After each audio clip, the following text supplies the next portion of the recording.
타이타닉호가 침몰한 사건은 단순한 해양사고가 아니었다는 주장들이 계속해서 제기되고 있다. 1912년 4월 15일 북대서양 한가운데서 가라앉은 이 초대형 호화. 여객선은 공식적으로는 빙산과의 충돌로 침몰했다고 알려져 있다. 하지만 100년이 넘는 시간이 지나면서 이 사건에는 여러가지 미스터리가 얽혀있다는 것이 밝혀졌다. 당시 최고의 기술을 동원해 건조되었으며 절대 가라앉지 않는 배라고까지 불렸던 타이타닉호가 단 한 번의 항해에서 침몰한 것은 단순한 우연일까? 더욱이 여러 음모론이 제기되면서 배가 일부러 침몰되었거나 사고의 원인이 단순한 충돌이 아니라는 주장도 나오고 있다.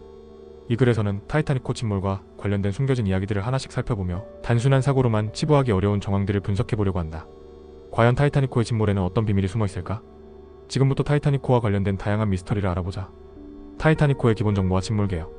타이타닉호는 영국 화이트 스타 라인이 운영한 초호화 여객선으로 1912년 4월 10일 영국 사우샘프턴에서 미국 뉴욕으로 향하는 첫 항해를 시작했다. 당시 가장 크고 가장 화려하며 가장 안전한 배로 홍보되었으며 총 2224명의 승객과 승무원이 탑승했다. 그러나 4월 14일 밤 11시 40분경 타이타닉호는 북대서양에서 빙산과 충돌했고 이 시간 40분 후인 4월 15일 새벽 2시 20분경 완전히 바다 속으로 가라앉았다. 이 사고로 약 1500명이 사망했으며 생존자는 약 700명에 불과했다. 하지만 단순한 충돌 사고로 보기에는 여러가지 이상한 점들이 있었으며 이를 바탕으로 다양한 음모론이 등장했다. 타이타닉호 침몰의 주요 미스터리. 타이타닉호와 올림픽호 바꿔치기 기설. 타이타닉호의 자매선인 올림픽호는 타이타닉호보다 먼저 건조되어 1911년부터 운항을 시작했다. 그러나 같은 해 9월 영국 군함 HMS 호크와 충돌하는 사고를 당해 선체가 크게 손상되었다. 이때 화이트 스타 라인과 모회사인 국제해운그룹이 엄청난 수리비를 감당해야 했고 결국 올림픽호와 타이타닉호를 바꿔치기 한 후 타이타닉호 실제로는 올림픽호를 일부러 침몰시켜 보험금을 타냈다는 음모론이 등장했다. 이 음모론을 뒷받침하는 정황 증거는 다음과 같다. 타이타닉호가 침몰한 후 잔해를 조사한 일부 생존자들이 배의 구조가 올림픽호와 더 닮아 있었다고 증언했다. 타이타닉호 출항 직전 보험사가 선박에 대한 보험을 대폭 상향 조정했다. 타이타닉호 침몰 당일 주요 재력가들이 탑승을 취소했다. 이 설이 사실이라면 타이타닉호의 침몰은 단순한 해양사고가 아니라 거대한 보험 사기극의 일부였을 가능성이 있다. JP모건과 비밀 결사 조직에게 타이타닉호 침몰과 관련해 미국 금융 거물 JP모건이 개입했다는 음모론도 있다. JP모건은 타이타닉호를 운영한 화이트 스타 라인의 모회사인 국제해운그룹을 실질적으로 지배하고 있었다. 특히 타이타닉호에는 당시 미국 금융 정책을 반대하던 주요 재력가들이 승선하고 있었는데 이들이 사고로 사망하면서 JP모건에게 유리한 상황이 되었다는 주장이다. 더욱이 JP모건 본인은 타이타닉호의 1등석 캡슐을 예약했음에도 불구하고 출항 직전 갑자기 예약을 취소했다. 이를 두고 일부에서는 JP모건이 타이타닉호 침몰을 사전에 알고 있었을 가능성이 있다고 주장한다. 이 음모론이 사실이라면 타이타닉호의 침몰은 단순한 해양사고가 아니라 당시 경제적 패권을 둘러싼 거대한 음모의 일부였을 수도 있다. 타이타닉호의 화재와 침몰 연관설. 최근 연구에 따르면 타이타닉호가 출항 전부터 선체 내부에서 화재가 발생했고 이것이 침몰의 원인이 되었을 가능성이 제기되었다. 타이타닉호는 출항 전부터 석탄 창고에서 화재가 발생했으며 높은 열로 인해 선체 일부가 약해졌을 가능성이 있다. 실제로 타이타닉호의 잔해를 조사한 결과 일부 강철 구조물이 고열에 의해 손상된 흔적이 발견되었다. 선박이 빙산과 충돌할 당시 이미 선체가 약해져 있어 피해가 더욱 커졌을 가능성이 있다. 이 화재설이 사실이라면 타이타닉호는 출항 전부터 심각한 문제가 있었고 침몰을 피할 수 없는 운명이었을지도 모른다. 구명보트 부족과 승객 차별 문제.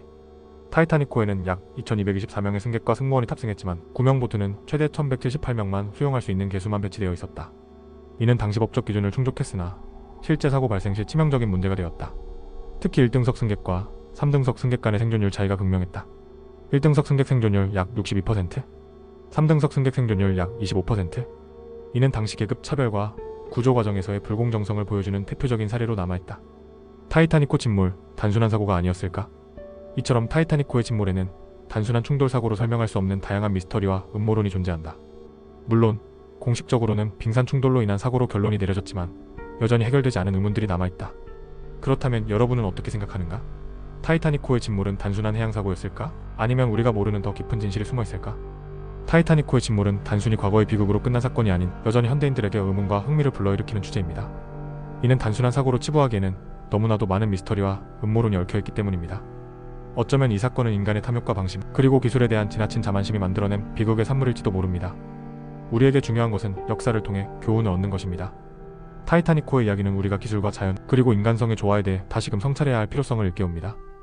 역사 속 숨겨진 진실과 미스터리를 통해 우리는 과거를 이해하고 보다 나은 미래를 만들고자 노력해야 합니다.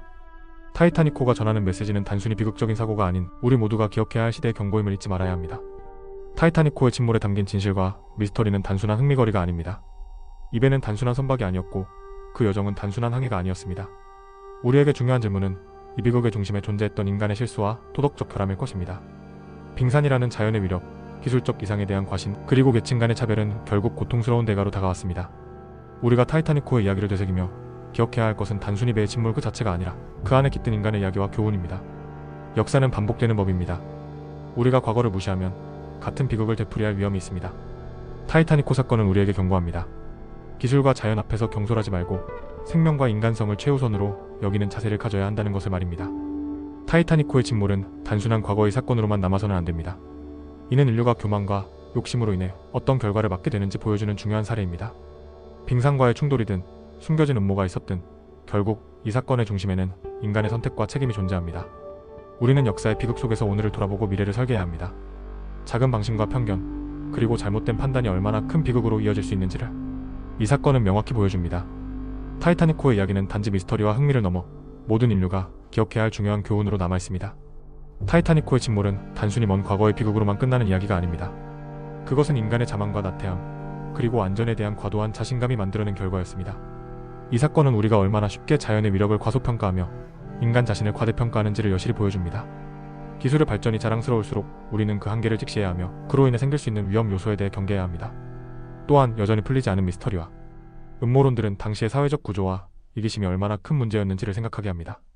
타이타닉호는 단순한 배가 아니라 우리 모두가 잊지 말아야 할 비극의 함축적 상징입니다. 이 이야기는 우리로 하여금 기술과 인간성의 균형을 다시금 고민하게 하고 역사를 통해 배우며 끊임없이 더 나은 선택을 하게 만듭니다.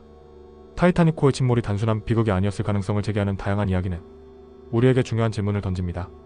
과연 우리는 이 같은 참사를 통해 무엇을 배웠는가? 그리고 우리의 사회는 이 교훈을 실제로 적용하고 있는가?